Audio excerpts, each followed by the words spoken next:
You look fine, but you're not fine. And that's exactly what we're here to talk about. Welcome to Fine, But Not Fine, the podcast about navigating rare disease, healthcare battles, and the messy reality of chronic illness.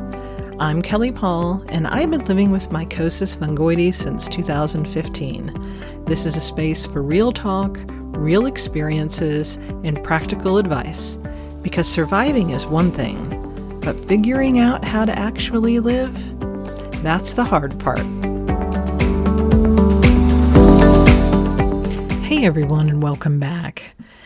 Some of the things this podcast is about, the variety of episodes, is really about the big things. Nightmares with insurance, the side effects of treatments, how to handle people that say kind of crazy or ridiculous things when you have cancer or a rare chronic illness. But today's episode, I'm going small, and I'm going really small. And it's so small, honestly, that it surprised me how much it mattered. It's about a bath. Not a symbolic bath, but a literal, actual hot bath. And what it meant to not be able to take one for more than a year, and what it meant when I finally could. So let me set the scene a little bit. I am not someone who loves summer heat. I live in the South, and I will complain about the heat when I'm walking to my car in July or standing in line for an outdoor event in August. I am not trying to bake or steam while fully clothed. But give me a sauna, a steam room, a hot tub, or a deep hot bath, and I am in. That kind of heat, the kind that I choose, that I step in on purpose, that is my thing. And there's something about sinking into warm water that immediately shifts my nervous system. My breath slows, my brain goes quiet, my shoulders, which sometimes feel like they're up near my ears, finally drop. It's like my body says, oh, finally. Baths have been my go-to for stress, for sore muscles, for anxiety, for just feeling human again. They're private and comforting and indulgent in the very best way, and they make me feel like I'm taking care of myself and not just managing myself, which is why losing them hit so hard. For more than a year, I've had 4 patches of lymphoma on my left leg, each about the size of a baseball, and there are some smaller parts that go down to the top of my foot and in between my toes.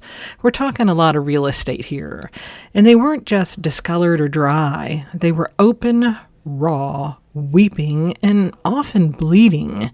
And most days they itched in a way I would not wish on my worst enemy. And when people think about cancer, they often think about fatigue, nausea, hair loss. The symptoms and side effects people shared because they couldn't hide it.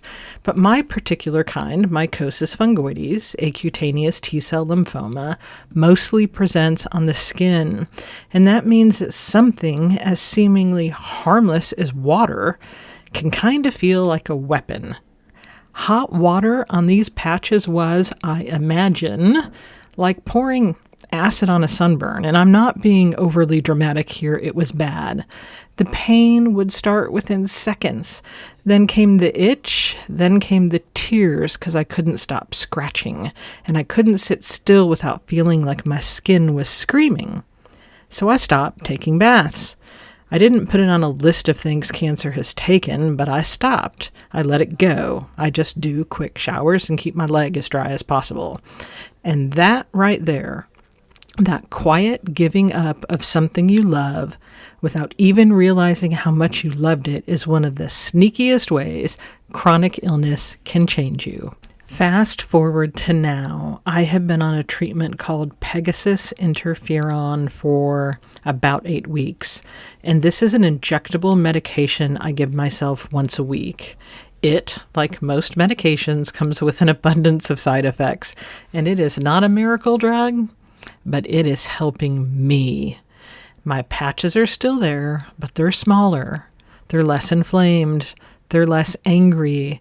They're not completely healed, but they are no longer open and they are not weeping anymore. I can sleep without waking up in the middle of the night to scratch myself bloody. And this week, I looked down at my leg and thought, maybe, just maybe, I could try a hot bath. So I ran the water hot, just the way I like it, and unlike any dermatologist would tell you to do. I popped in a smidge of bath oil, something gentle and unscented, because my skin still needs care. And then I climbed in slowly, bracing for that familiar sting. But it did not come. No searing pain, no sudden, overwhelming itch, just warmth and comfort. And the second my body submerged and I realized I was okay, I actually started to cry. And that part was unexpected. I figured I'd be happy, but I cried. And I guess it's because I hadn't realized how much I missed it, how much it mattered, how much I had adjusted to no longer having the experience of a hot bath. And there I was, soaking in hot water and feeling like me. I think that when one lives with a chronic illness, especially one that's rare, people expect the big moments to be the emotional ones. A new diagnosis, a scan result, or a major procedure, and they are. But sometimes it's the little moments that hit the hardest. A bath, a night without pain, scratching, and bleeding. These are the moments no one sees, no one celebrates, and often no one even knows they're gone. But we feel their absence. We adjust. We grieve quietly. We stop doing things that used to bring us joy because it's easier than experiencing that they now bring us pain. And we are really lucky if we get one back. And when it happens, I think we have to let it matter. We have to feel it, name it, celebrate it, cry in the bathtub if that's what the moment calls for. Because in life, where so many things are out of our control, joy, even small, unexpected, watery joy, deserves our full attention. So maybe you're listening and thinking about your own bathtub moment, the thing you stopped doing without realizing how much it mattered, the ritual or routine or small comfort that disappeared while you were busy just trying to cope. It could be a pedicure or a yoga class or public pools or a bath.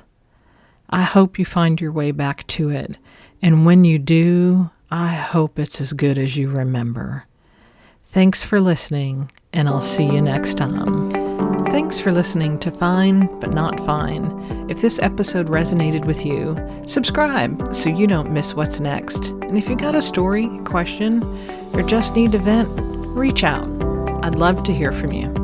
Until next time, take care and keep on going.